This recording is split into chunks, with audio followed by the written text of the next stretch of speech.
안녕하세요.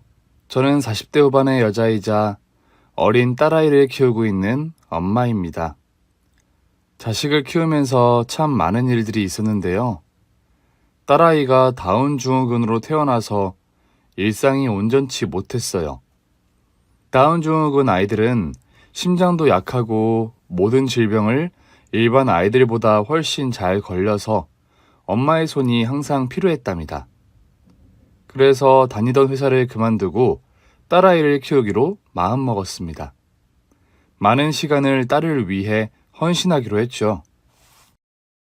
그런데 남편은 딸애가 태어났을 때 한숨을 길게 쉬며 화를 냈었는데 아직도 그때의 대화가 잊히지 않네요. 뭐야, 기영하네? 다운 증후군을 낳은 거야? 여보, 우리 딸이야. 장애가 있건 없건 무슨 상관이야. 아, 짜증나네. 당신 나 만나기 전에 사생활이 문란했나 봐. 이런 애가 나오는 건 여자가 몸감수를 제대로 못해서라고 그러던데. 뭐? 그게 무슨 말도 안 되는 소리야. 나 더럽고 문란하게 살지 않았어. 그건 당신 주장이고. 에이, 짜증나. 당신 딸. 당신이 안 알아. 난 집에 갈 테니까. 아예 몸조리를 한 달 내내 하고 천천히 와. 이렇게 생긴 딸 얼굴 보고 싶지 않으니까.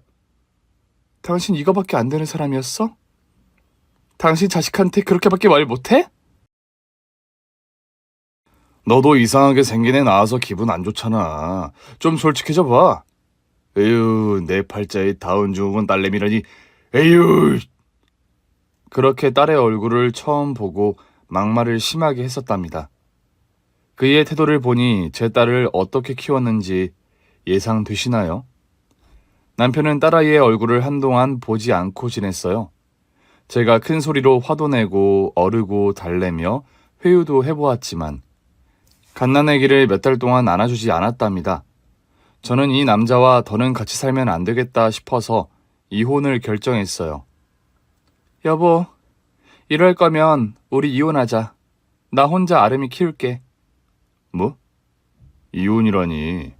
쓸데없는 소리 말고 애나 잘 봐. 언제까지 이러고 살 건데? 우리랑 당신이 지금 한 가족 같아? 알았어. 내가 노력할게. 그러니까 이혼하자는 말은 하지 마. 그럼 우리 딸 안아줘. 당신한테 팔 뻗고 있는 거 보이지? 안아달라고 하는 거 보이지? 그러자 남편은 딸아이를 품에 안았습니다. 그이는 그동안 많이 미안했는지 딸애를 꼭 안아주고 눈물을 뚝뚝 흘렸답니다. 아이가 태어난 지 3개월 만에 남편은 본인이 잘못한 걸 인정했고 딸아이를 받아들였습니다. 그날 이후 남편은 딸아이를 매일 안아주었고 기저귀도 갈아주고 입맞춤도 해주더군요. 제가 이혼하자는 말에 느끼는 게 많았는지 예전 다정했던 남편의 모습으로 돌아왔답니다. 한편 시어머니는 딸아이를 낳기 전에는 왕왕 찾아가고 그랬는데 다운증후군 딸을 보기 싫다면서 대놓고 시댁에 오지 말라고 못을 박아두었어요. 저희 집에 찾아오는 일도 없었고요. 그래서 시댁과 규류가 거의 없이 살았답니다. 그렇게 싫다는데 제가 무슨 노력을 해야겠어요? 제 자식 밉다는 사람을 굳이 만나고 싶지 않았습니다. 세월은 빠르게 휙휙 지나가는데 제 딸은 건강하게 크지 못했어요. 선천적으로 기관지가 약해서 감기에 자주 걸렸고 시력과 청각도 많이 떨어졌답니다. 또 심장까지 약해서 병원에 2주에 한 번씩 가서 검사를 받았어요. 어린 딸은 매일 약을 먹어야 했고 아프게 커야 했네요. 옆에서 보는 어미인 저는 건강하게 낳아주지 못해 미안하기만 했습니다. 딸이 8살이 되면서 특수학교에 들어가게 되자 저는 비는 시간에 알바를 다녔어요. 딸아이 간식값이라도 벌려고 편의점에서 알바를 평일마다 5시간씩 했답니다. 손님을 손놈으로 부르는 시대가 열려서 걱정을 많이 했는데 진상 손님은 일부였고 좋은 사람들이 대부분이었어요. 이 정도면 아직 살만한 세상인 것 같아 더 열심히 살아야겠다는 믿음이 생겼죠. 딸아이 없이 혼자 일도 하고 시간을 보내니까 이렇게 몽상에 젖기도 했고 딸에 대한 애틋한 마음을 다시금 깨닫곤 했답니다. 그러던 어느 날 편의점 근무 시간이 다 되어 다음 알바생과 교대하고 밖으로 나왔습니다. 딸아이 학교 근처 편의점이라 바로 학교로 데리러 가면 되었죠. 인도를 5분 정도만 걸으면 학교였어요. 인도를 천천히 걷고 있었는데 제 앞에 개량 한복을 입은 어르신이 잘 걷고 계셨어요. 저런 옷을 입고 다니는 어른도 있구나 하고 시선을 다른 데로 돌리고 걸어가는데 갑자기 개량 한복 어르신이 앞으로 고꾸라지며 쓰러지셨어요. 저는 본능적으로 어르신을 하늘을 보고 눕게 했고 어깨를 치며 정신 차리라고 외쳤습니다. 어르신! 어르신! 어르신의 코에 손가락을 가져다 대봤더니 호흡이 없는 것 같았어요. 그래서 개량 한복의 가슴 부분을 느슨하게 풀어서 심폐소생술을 시작했습니다.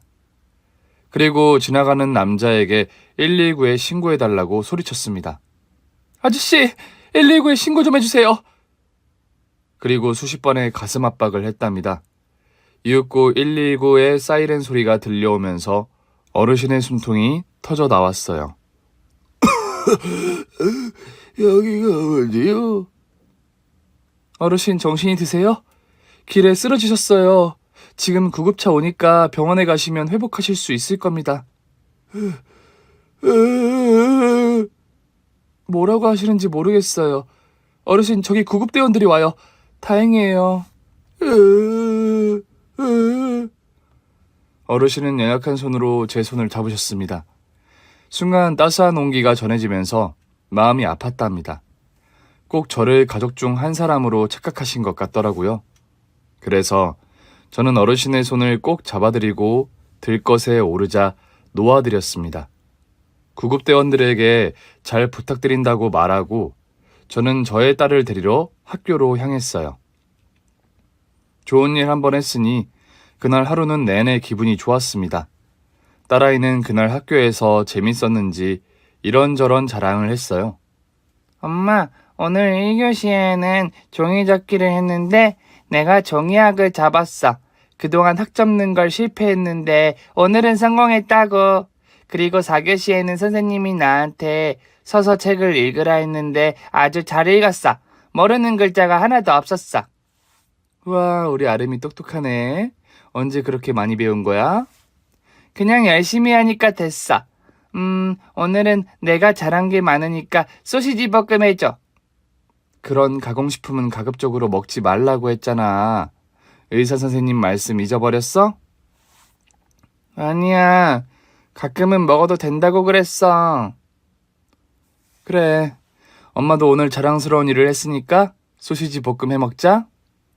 그날 저녁 딸아이와 둘이 맛있는 저녁을 먹었습니다. 남편은 늘 그렇듯 회사에서 늦게까지 일하고 들어왔어요. 아름이는 자? 그럼 시간이 몇 시인데 당신 또 술 마신 거야?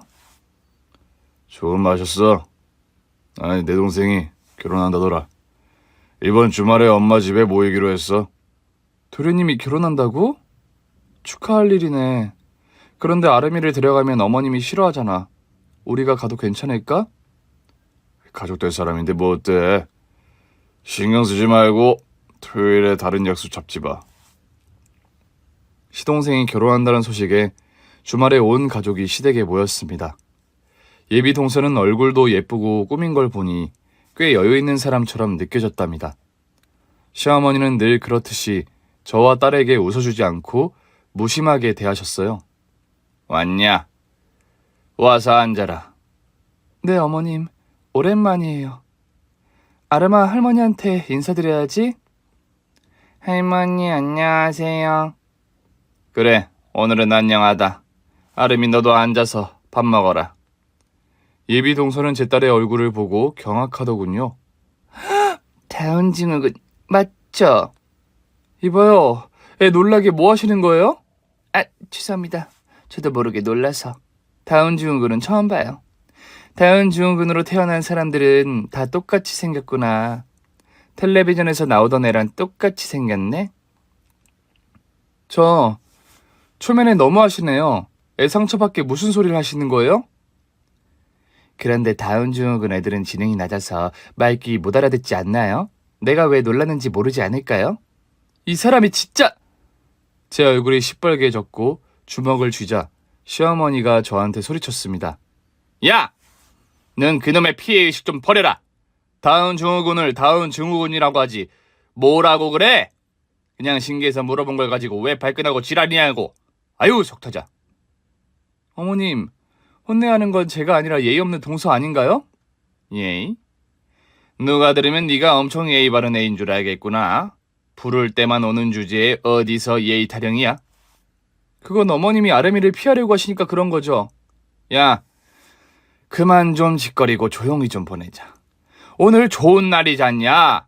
내 둘째 아들이 장가가겠다고 며느리 될 여자를 데리고 왔다고. 그런데 여기서 목소리를 높이고 싶니? 하여튼 마음에 드는 구석이 하나도 없다니까. 거기서 제 편을 들어주는 사람은 오직 딸아이뿐이었습니다. 고사리 같은 손으로 제 팔을 잡고 화내지 말라고 하는데 목이 메고 눈물이 쏟아질 것 같았어요. 이윽고 식사를 하면서 동서가 뭐 하는 사람인지 듣게 되었답니다. 아가씨가 하는 일이 변호사라고? 네, 어머님. 규모가 큰 로펌에 있어요. 어머, 우리 집에도 사자가 들어오네. 신기하다. 우리 친하게 지내자, 새아가. 네, 어머님. 제가 잘하겠습니다. 그런데 형님은 무슨 일을 하세요? 아, 얼굴을 보니까 우리 대학에서 본 것 같기도 해요. 형님 대학 어디 나오셨어요? 뭐? 대학? 하하하. 아이고 페이야. 쟤는 대학 문턱을 밟아보지도 못한 애야. 고등학교도 꼴통들만 다닌다는 데를 나왔다니까. 지금은 편의점 알바하면서 애 키우고 있다. 정말이요? 요즘 세상에 대학을 안 나오는 사람도 있나요? 와, 신기하다. 형님, 대학은 왜 안 가셨어요? 그냥 가기 싫어서. 대학 안 나온 게 무슨 문제라도 있어요? 문제가 있죠. 대학을 안 나왔으니 그 나이 먹고 편의점에서 알바나 하고 있잖아요. 만약 대학 나왔으면 제가 우리 로펌에 추천해서 잡무라도 주면 되잖아요. 그런데 고졸은 아쉽게도 할 일이 없네요. 이봐요. 처음 본 사람한테 너무 막말하는 거 아니에요? 누가 그쪽한테 일자리 알아봐 달라고 했어요? 아니 뭐 말이 그렇다는 거죠. 알았어요. 그만 말할게요. 참 까칠하시네. 어머님 말씀대로 피해의식이랑 자격지심까지 있네요. 그렇다니까. 어지간하면 쟤랑 말 섞지 마라. 네 손만 터지니까. 네, 어머님. 아무래도 그래야 할 것 같네요. 역시 사람은 배워야 하나 봐요. 오늘 제대로 깨달았어요. 시모와 동서가 저에 대해 왈가왈부하는데 기가 차서 말문이 막혔습니다. 사람을 학력으로 평가하고 편의점 알바라는 직업을 무시하는 게 맞는 건지 제 상식으로는 이해가 되지 않았습니다. 한 달 뒤, 시동생과 동서가 결혼식을 올렸어요. 저는 두 사람을 축하하긴 했지만 동서와는 거리를 두고 지낼 생각이었습니다. 제 딸을 안 좋게 말하는 사람은 누구라도 그렇게 해야 했으니까요. 그런데 우연히 동서와 마주치는 날이 있었습니다. 어머, 형님이 일한다는 편의점이 우리 집 앞이었어요? 여기서 보니까 아주 반갑네요. 동서 신혼집이 이 근처라고 했지? 그래, 필요한 게 뭐야? 담배 한 갑 사러 왔어요. 거기 1mm 담배 하나 줘요. 저는 동서가 담배를 피우든 말든 신경 쓰지 않고 등을 돌려 동서가 손가락으로 가리킨 담배를 꺼냈습니다. 형님 목 뒤에 엄지손가락만한 큰 점이 있네요. 왜?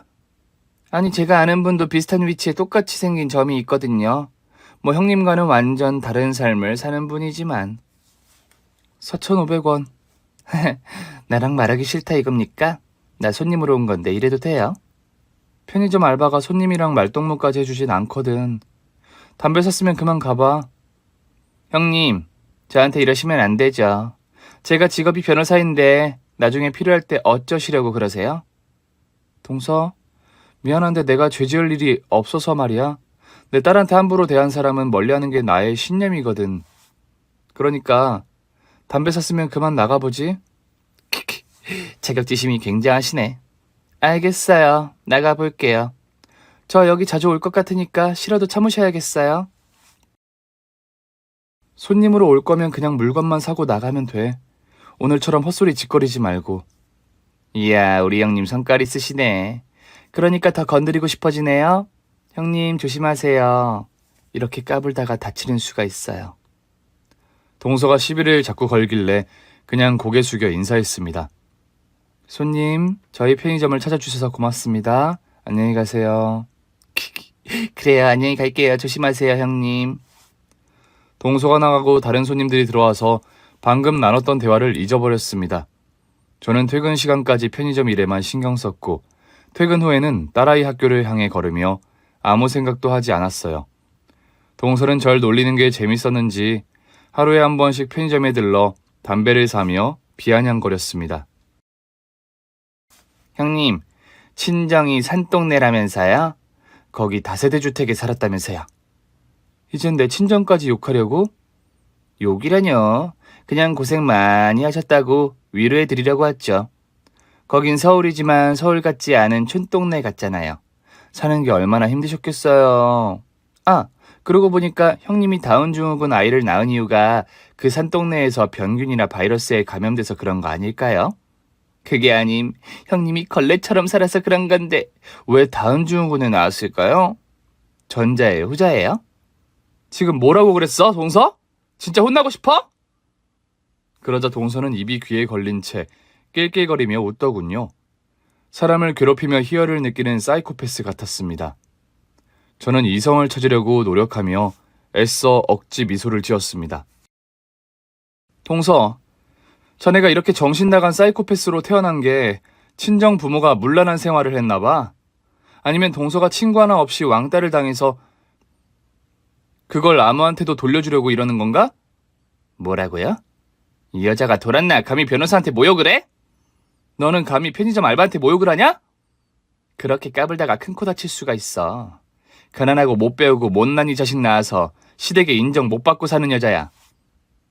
내가 사람은 기가 막히게 잘 보나 봐. 동서를 처음 본 날 이후로 피해야겠다고 판단했는데 그 판단이 틀리지가 않았다는 걸 매일같이 동서가 증명하고 있어. 이봐 동서, 너랑 놀아줄 시간 없으니까 담배만 들고 나가라. 손님들 들어왔다. 형님, 또 올게요. 계속 찾아와서 숨통을 조여줄게요. 난 니년의 오장육부를 조여줄게. 학을 떼고 내 앞에 나타나지 않을 때까지 말이야. 동서는 제가 한마디도 지지 않자 으르렁거리며 편의점을 나갔습니다. 이후에도 이런 비슷한 다툼이 여러 번 있었습니다. 도대체 왜 저한테 이러는지 모르겠지만 동서는 저와 한 식구가 될 인연은 절대 아니었답니다. 그래서 어지간하면 시댁 모임에도 나가지 않으려고 했죠. 1년의 세월이 흐르자 제 딸의 건강은 더 쇠약해졌어요. 작은 질병에 걸리면 쉽게 낫지 않아 매번 병원을 다녔는데 어느 날 초음파 검사 도중 충격적인 소견을 듣게 되었어요. 의사 선생님이 심방 중격 결손이라고 심장의 윗부분에 있는 두 심방 사이에 구멍이 생겼답니다. 이로 인해 심장이 비정상적으로 피를 퍼뜨리게 되어 위험할 수 있다고 했어요. 그래서 남편에게 전화하고 수술을 준비하자고 했습니다. 여보, 우리 아름이가 심장이 정상적이지 않대. 빠른 시일 내에 수술해야 한대. 뭐? 심장? 걔는 아프다 이젠 심장까지 문제가 생겨? 정말 애물단지네. 아름이한테 들어가는 학비, 병원비만 해도 지긋지긋하게 들어가는데 이젠 심장까지 문제야? 에휴. 여보, 무슨 말을 그렇게 해? 딸이 아프다는데 돈 걱정을 하는 거야? 당신이 돈 벌어서 뒷바라지 하는 거 아니면 말을 하지 마. 장애아 하나를 키우는데 돈을 얼마나 많이 쓴 줄 알아? 당신이 아무리 힘들어도 그렇게 말하면 안 되지. 부모가 자식을 책임져야 하는 건 당연한 일이잖아. 지겹다. 이젠 너무 지긋지긋해. 더는 못 해먹겠어. 아름이는 보험을 해도 어마어마한 치료비는 죄다 내 돈으로 내야 하잖아. 전생에 무슨 죄를 지었길래 다운 증후군을 낳아서 이 고생을 하는 건지. 아유, 힘들고 지겨워 죽겠네. 뭐? 당신 그 말 진심이야? 어떻게 그런 말을... 맨날 하고 싶었는데 입 밖으로 안 꺼냈을 뿐이야. 나 이제 이 집 가장 그만할래. 다 때려치우고 젊고 예쁜 여자랑 연애하면서 살고 싶다고! 지금 흥분해서 아무 말을 짓거리는 거면 사과하고 들어가. 그럼 용서해 줄게. 하지만 진심이라면 나도 더는 당신이라는 사람과 못 살아. 내 딸에게 막말하는 작자들은 모두 잘라낼 거라고. 내가 지금 흥분해서 하는 말 같니? 야, 예전에 네 딸이 태어나고 몇 달 지났을 때 이혼했어야 했어. 그때 당신이 이혼할 기회를 줬는데 내가 괜한 영웅 심리가 있어서 책임지려고 마음먹었다고. 그런데 애 하나 키우면서 내가 버는 돈을 족족 빨아 처먹으니 더는 하고 싶지 않다. 가장 명한 반납할 테니까 이혼해! 그이가 그런 막말을 하는데 방에 있던 딸이 나와서 모두 듣고 말았습니다. 지능이 낮은 건 사실이나 자기를 미워하고 증오하는 사람은 구분할 줄 알아서 큰 상처를 받았답니다. 딸이 저에게 안겨서 귀를 막아주었고 남편에게 더 이상 막말하지 말고 꺼지라고 했죠. 그이는 바로 집을 나갔고 며칠 뒤에 밖으로 저를 불러서 이혼장을 꺼냈습니다. 자, 도장 찍어. 그리고 위자료 달란 소리 하지 마. 내가 아름이한테 쓴 돈이 얼마나 드는지 알지? 내가 회사에서 뼈 빠지게 벌어서 거의 다 네 딸한테 썼다고. 위자료 달라고 해도 줄 게 없으니까 조용히 이혼하자. 그래, 이혼해 줄게. 이번에 아름이 심장 수술비만 줘. 이후로는 내가 다 알아서 할게. 마지막까지 병원비를 뜯어가네. 그래, 내가 대출을 받아서라도 해줄게. 됐냐? 당신 나중에 천벌 받을 거야. 아픈 자식을 버리는 것보다 나쁜 짓은 없어. 하늘이 가만히 있지 않을 거라고. 그러라 그래. 그냥 벼락 맞아 돼지는 게 당신이랑 아름이의 가장으로 사는 것보다 낫겠다고. 지금 한 말 다 기억할게. 말 그만 섞고 이혼 도장 찍어. 끝내자고. 그래서 저는 아름이의 심장 수술비와 입원비를 마지막으로 받고 이혼으로 그이와 끝냈습니다. 이혼은 저에게 큰 사건이 아니었고 딸아이의 심장 수술만이 중요했어요. 그이와 헤어지는 건 아무것도 아니었죠. 얼마나 힘들었을지는 모르겠으나 딸아이를 그렇게 미워하고 있으니 어떻게 계속 살겠습니까? 여하튼 이혼하자마자 수천만 원의 돈을 받았고 저는 수술비로 모두 입금했습니다. 얼마 뒤 딸애가 수술을 받고 중환자실에 며칠 있었는데 작은 아이가 힘들게 숨을 쉬려고 노력하는 게 보였어요. 저는 그 모습을 보고 뜨거운 눈물을 쏟고 또 쏟았습니다. 수술은 잘 됐다고 했으나 다시 재개발할 수 있으니 각별하라는 주의를 받았답니다. 딸아이는 곧 일반 병실로 옮겨졌고 입원 치료로 받을 수 있는 모든 걸 받았어요. 조금씩 건강을 회복했고 퇴원까지 가능해졌답니다.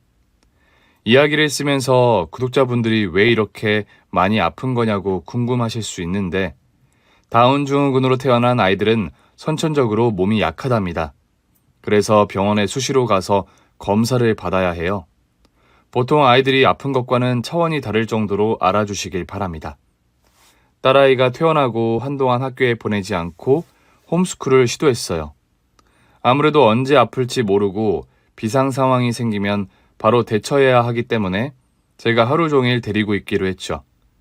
그래서 편의점 알바도 그만두고 아름이와 모든 시간을 함께 했답니다. 자주 놀이터에 데리고 나갔는데 딸아이의 외모를 보고 피하는 아이들도 여럿 있었어요.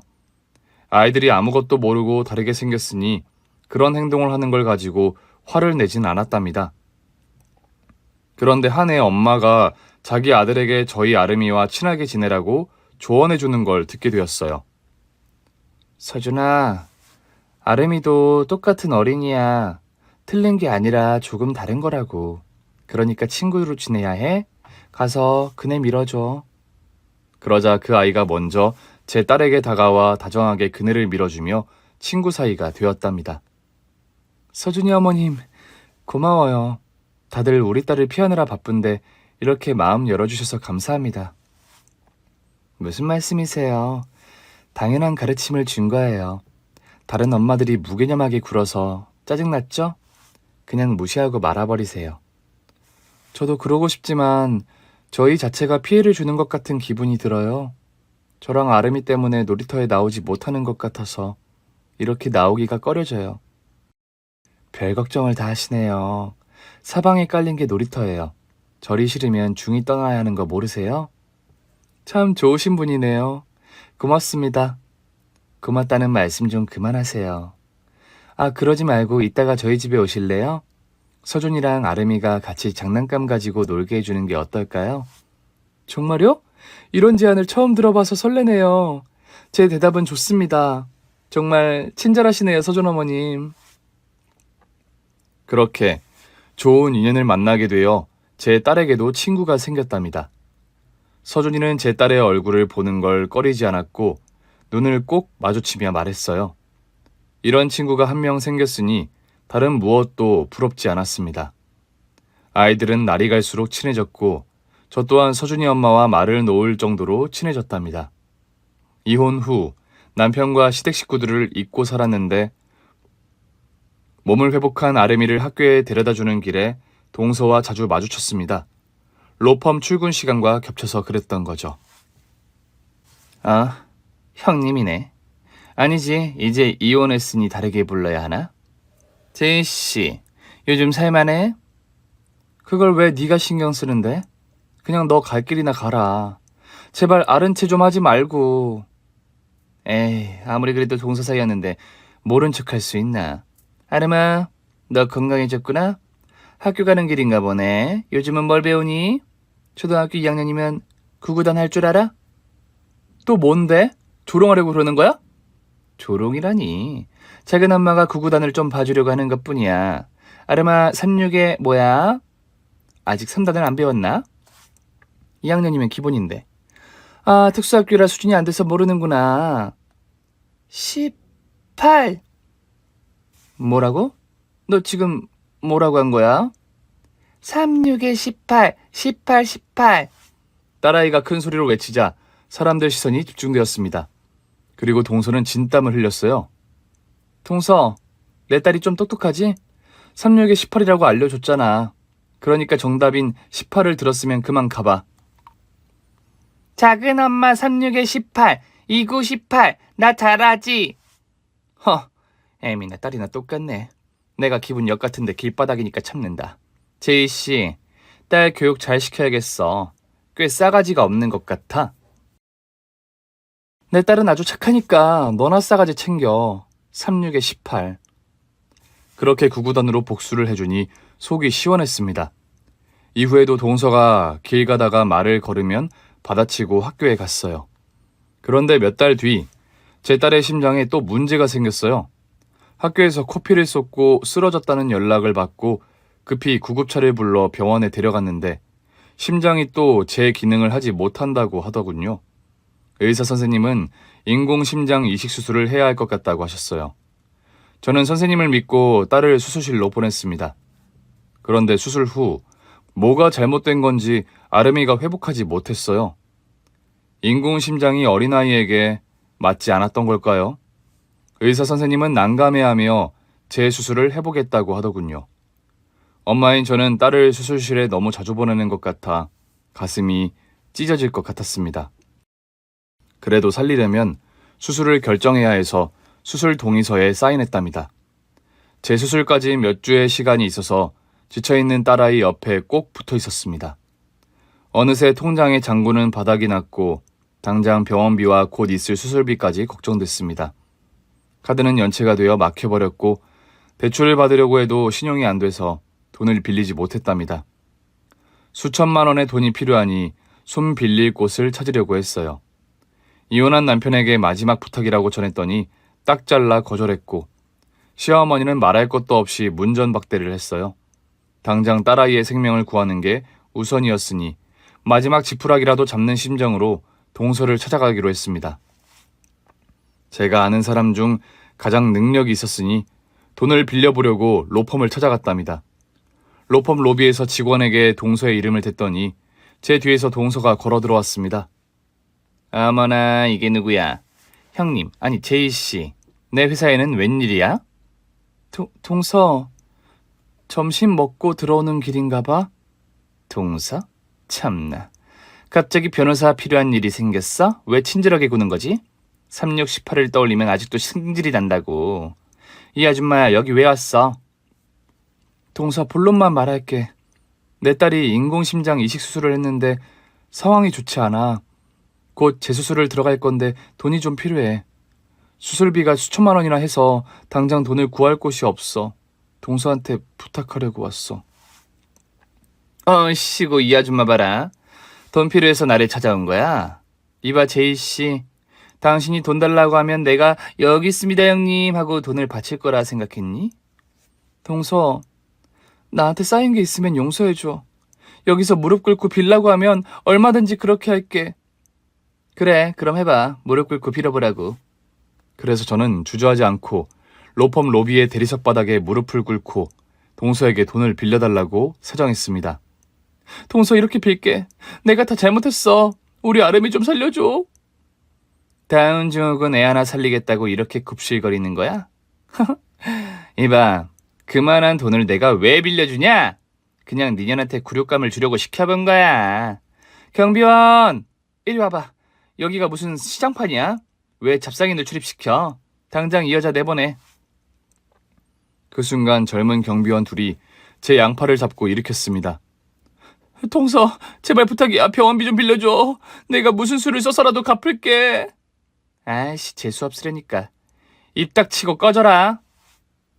결국 돈을 빌리지 못하고 경비원들에게 끌려 나가게 됐는데 로펌 입구에서 나이는 어르신이 들어오며 소리쳤습니다. 동작 그만! 자네들 뭐하는 건가? 그러자 동서가 어르신에게 다가가서 상황을 전하더군요. 저를 잡상인이라고 하며 내쫓는 중이라고 했죠. 가만히 있어봐. 당신은 작년에 날 도와준 사람이 아니오. 네? 그러자 노인이 저를 와락 끊어안았습니다. 이게 갑자기 무슨 상황인지 이해가 되지 않아 어르신에게 누구냐고 물었습니다. 누구세요, 어르신? 이것 좀 놓고 말씀하세요. 내가 당신을 얼마나 찾았는지 아시오? 날 살려준 당신을 찾으려고 말이오. 네? 작년에 길에서 쓰러졌던 개량 한복을 입었던 어르신이죠? 이제야 기억나네요. 그런데 여긴 무슨 일로 이 로펌에서 일하시나요? 난 기업체 회장이오. 그리고 이 로펌은 오래전에 내가 세웠어. 변호사는 아니고 이 회사의 주인이라고 하면 되겠네요. 이봐요, 그때 날 그렇게 구하고 말도 없이 사라지면 어떻게 합니까? 그러니까 제가 큰일을 한 것도 아니잖아요. 그냥 어르신한테 심폐소생술을 하고 구급차를 부른 것뿐이에요. 구급차는 다른 아저씨가 불렀죠. 가까이서 보니 영자랑 정말 많이 닮았네. 당신 목에 엄지손가락만한 점이 있었죠? 네? 그걸 어떻게? 나도 그 점이 있어. 그리고 죽은 내 여동생도 똑같은 점이 있었지. 당신이 날 살려줬던 것 운명이요. 내 동생이 당신으로 환생한 게 틀림없다고요.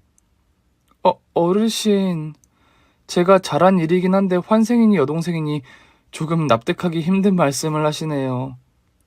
어렵게 생각하지 마세요. 불교에서는 환생을 믿으니까. 난 불교도고 환생한 여동생을 본 것이오. 저는 어르신의 말씀을 듣고 뭐라 대답할까 하다가 딸 이야기를 꺼냈습니다. 지금 재수술을 기다리고 있고 돈이 필요하다고 했죠. 그럼 동서대는 이 변호사한테 돈을 빌리러 왔다가 무릎까지 꿇은 거요? 이 변호사 자네 생각보다 인정머리가 없구만. 게다가 요즘 승률도 많이 떨어졌지. 아무래도 이 로펌의 물갈이가 필요하겠구만. 제이씨라고 했죠. 내가 당신 딸을 살려주겠소. 내 여동생이 낳은 자식이라 생각하고 최선을 다해보지. 돈 걱정은 하지 마세요. 네? 그게 정말이에요? 감사합니다, 어르신. 정말 감사해요. 그렇게 어르신의 도움을 받기로 해서 걱정을 내려놓았습니다. 그런데 어르신이 사무실로 저와 동서를 같이 따라오라고 하더군요. 이윽고 제가 소파에 앉자 어르신이 동서에게 말했습니다. 이 변호사, 자네는 앉지 말게. 거기 맨 바닥에 무릎 꿇어. 네? 이 사장님, 제가 무슨 이유로... 아까 이 여자한테 했던 행동 때문인가요? 그래, 무릎 꿇고 사죄해. 내 회사에서 고객을 하대했으니 사과부터 드리게. 만약 내 말을 듣지 않으면 우리 로펌에서 자네한테 고소장을 보낼 거야. 회사 이미지 실추한 것부터 해서 낱낱이 자네를 털어 손봐줄 거라고. 한마디로 자네 인생을 나락으로 보내겠다는 거야. 나에게 귀한 손님이니 어서 사과부터 해. 그랬더니 동서는 겁을 먹고 바로 무릎을 꿇고 빌더군요. 형님, 죄송해요. 제가 어리석었습니다. 아까 일도 죄송하고 저 때문에 상처 입은 일들 모두 사과드립니다. 제이씨, 사과를 받으실 건가요? 아니요. 저는 이 여자는 악연입니다. 사과 따위는 받지 않을 거예요. 그럼 이야기 끝났구만. 이 변호사 나가게. 이 로펌에서 자리를 빼버리겠네. 그리고 자네가 증거 조작했다는 소문도 들었는데 이번 기회에 다 파볼 거야. 곧 소장이 갈 테니 자네의 과오의 모든 책임을 물을 걸세. 이사장님, 이렇게 하루아침에 버리겠다뇨? 너무하신 거 아닌가요? 그건 내 마음이야. 자네가 사짜라고 갑질하고 다녔으니 나도 자네한테 갑질하는 거야. 꼬우면 맞고소를 하든지. 그만 그 추한 면상을 좀 지워줬으면 좋겠네, 얼른. 동서는 당황하고 무서웠는지 눈물을 흘리면서 사무실에서 나갔습니다. 그리고 어르신은 당신의 여동생 사진을 보여주며 저와 닮은 게 많다면서 이야기꽃을 피웠답니다. 제 목에 있는 점과 눈동자 그리고 목소리까지 똑 닮았다며 여동생이 환생한 거라 믿고 있었어요. 나도 젊었을 때는 가난했어요. 내 여동생이 심장이 약해서 수술을 받아야 했는데 돈이 없어서 수술을 못 해줬죠. 그래서 젊은 나이에 세상을 떠났어요. 제이씨, 딸 이야기를 듣자마자 운명 같은 일이라고 떠올랐어요. 분명 제 동생이 환생해서 나와 인연이 되려고 하는 것 같다고요. 제이씨, 나의 수양딸이 되어주지 않겠소? 네? 수양딸이요? 저야 제 딸을 살려주겠다는 분께 뭔들 못해드리겠어요. 앞으로 아버지처럼 모실 테니 제 딸만 살려주세요. 고맙네. 그럼 이제부터 내 딸로 생각하지. 그럼 병원에 전화부터 넣어야겠군. 아름이 상태를 보고받고 어떻게 해야 할지 다시 대화해보자고. 어르신은 딸이 입원한 대학병원의 이사장과 통화를 했고 제 딸에 대한 자료를 모두 일러주었답니다. 그런데 인공신장 이식을 다시 한다 해도 성공한다는 보장이 없다는 대답을 들으셨답니다. 의사 선생님이 저에게 희망을 가지라는 말과는 차이가 있어 보였죠. 원래 의사들은 희망을 가지라고 해. 그런데 이론적으로 봤을 때 아름이는 인공심장보다 진짜 사람의 심장을 이식받아야 아프지 않고 살 수가 있다네. 그럼 어떻게 하죠? 마냥 기증자가 나올 때까지 기다려야 하나요? 그렇지. 내가 전국에 있는 뇌사자들이 얼마나 있는지 바로 조사해서 기증받을 수 있도록 힘써보겠네. 그러니 병원에서 기다리고 있게나. 그 말을 들은 저는 병원으로 돌아갔고 의사 선생님에게 따져 물었습니다. 인공심장 이식을 다시 한다 해도 결과가 다르지 않을 수 있는 걸 왜 말하지 않았냐고 했더니 지금으로선 인공심장으로 살리는 게 가장 현명한 방법이라고 하더군요. 심장 이식을 해줄 뇌사자들이 있다고 한들 조건에 부합하지 않으면 계속해서 기다려야 한다고 해명했답니다. 저는 인공심장을 잠시 보류해두고 어르신의 말을 믿고 기다려 보기로 했어요. 금세 기증자를 찾아줄 거라 믿었죠. 하지만 한 달이 지나도록 아무런 소식이 없었습니다. 아름이는 약해져서 중환자실로 다시 들어갔고요. 이러다간 큰일이 날 것 같아서 걱정이었어요. 그런데 이틀 뒤 누군가 제 앞에 찾아왔습니다. 얼마나 많은 눈물을 흘렸는지 눈 주위가 심하게 부었지만 서준이의 엄마라는 걸 알 수 있었죠. 서준 엄마? 여긴 무슨 일로 왔어요? 아름 엄마, 아름이가 중환자실에 있다죠?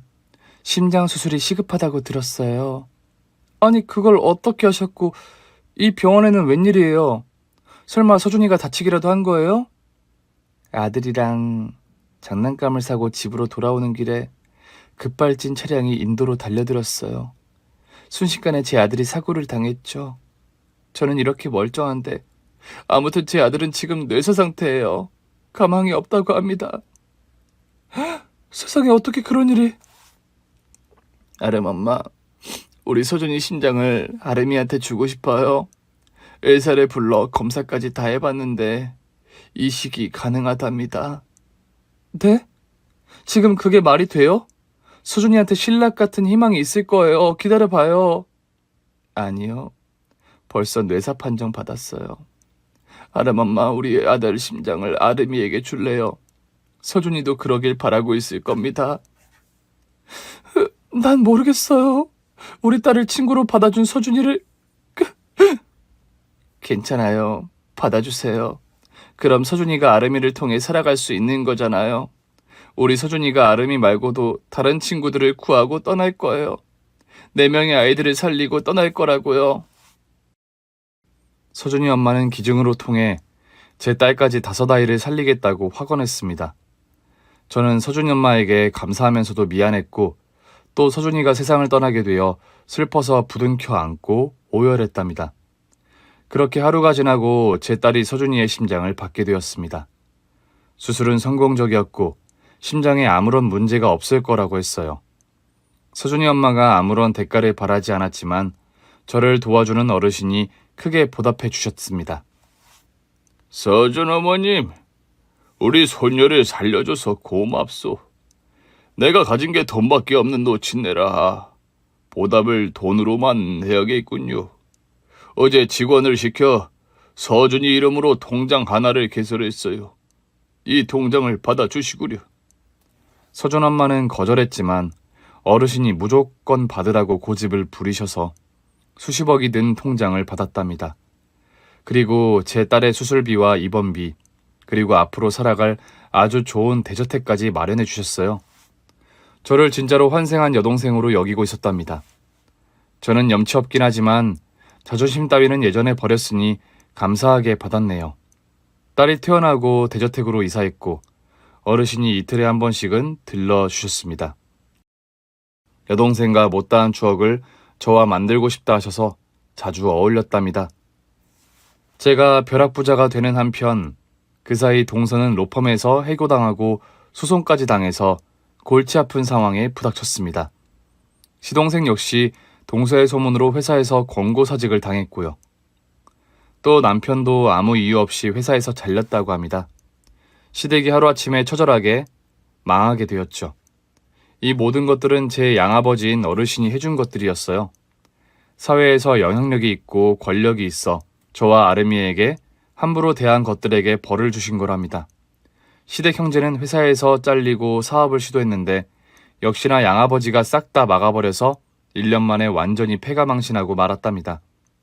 이 모든 것이 어르신이 저지른 갑질 때문이라는 걸 알고 식구들이 제 집에 찾아왔습니다. 저는 이것들이 어떻게 나올지 궁금해서 집안으로 들였어요. 다들 오랜만이네요. 어머님, 전남편, 서방님, 동서. 얼굴들이 다 왜 그래요? 무슨 안 좋은 일이라도 있으셨나? 이년아, 네가 놓친 애 하나 꼬셔서 우리 식구 앞길에 막아? 너 도대체 뭐하는 년이야? 우리한테 쌓인 게 있으면 직접 와서 풀면 될 것을 왜 제3자한테 그런 극악무도한 짓을 벌이게 해?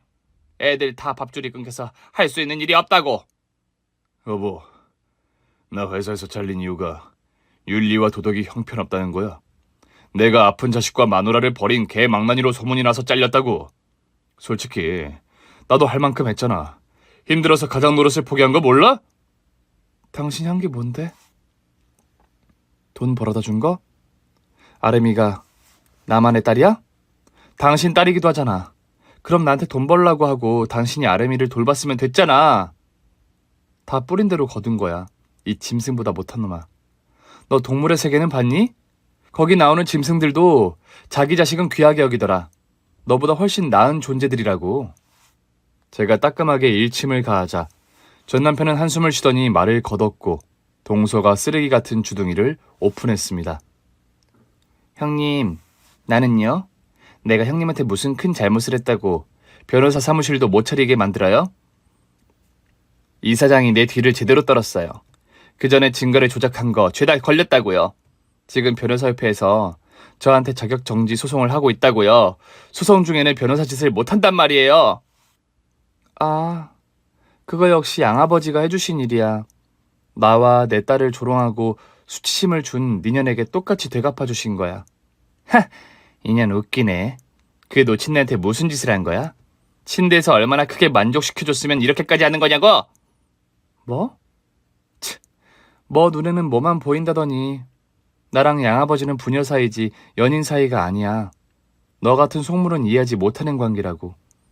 어쨌든 다들 아직은 살만하나 보네. 구걸에도 모자랄 판에 막무가내로 따지러 왔으니 말이야. 다들 나가세요. 더는 어리광 못 들어주겠으니까. 이 양나란 년.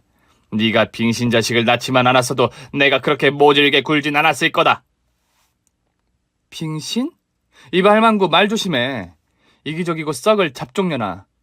내가 어지간하면 양아버지한테 부탁해서 그만하라고 하려고 했는데 오늘 니들 태도를 보니까 2배로 연명을 줘야겠어.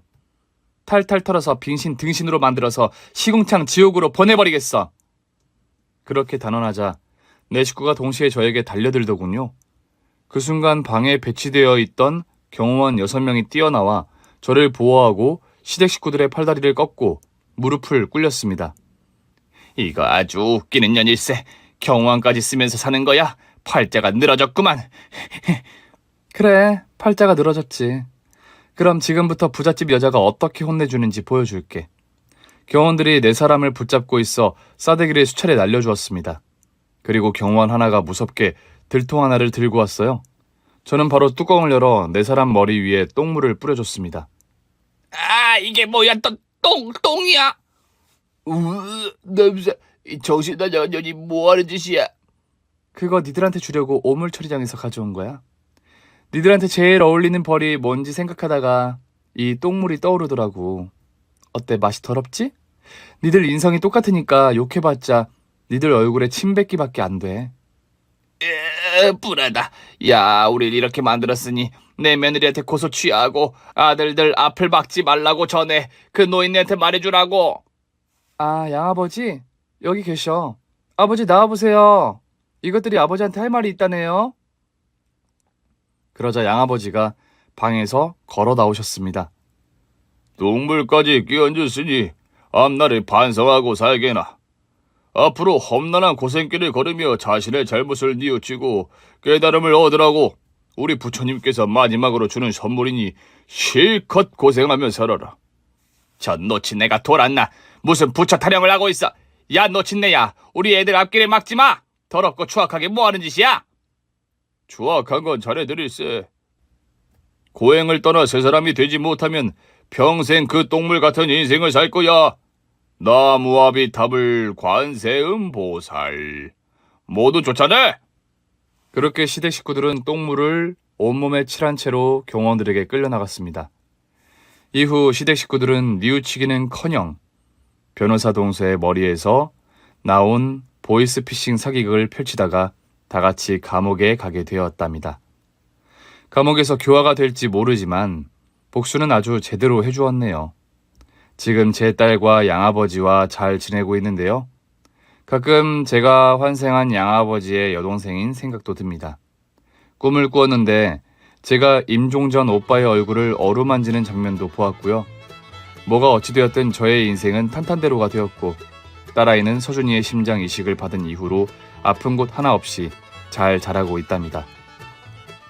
제 딸과 은인들 그리고 원수들까지 모두 다 고백했네요. 저의 이야기로 많은 힘이 되길 바라며 그만 물러가겠습니다. 모두 사랑하고 사랑받는 날을 보내시길 바랍니다. 감사합니다. 오늘 준비한 사연은 여기까지입니다. 재미있게 들으셨다면 구독과 좋아요, 알림 설정까지 눌러주세요. 그럼 저는 다음 사연으로 찾아뵐게요. 오늘도 건강하고 행복하세요.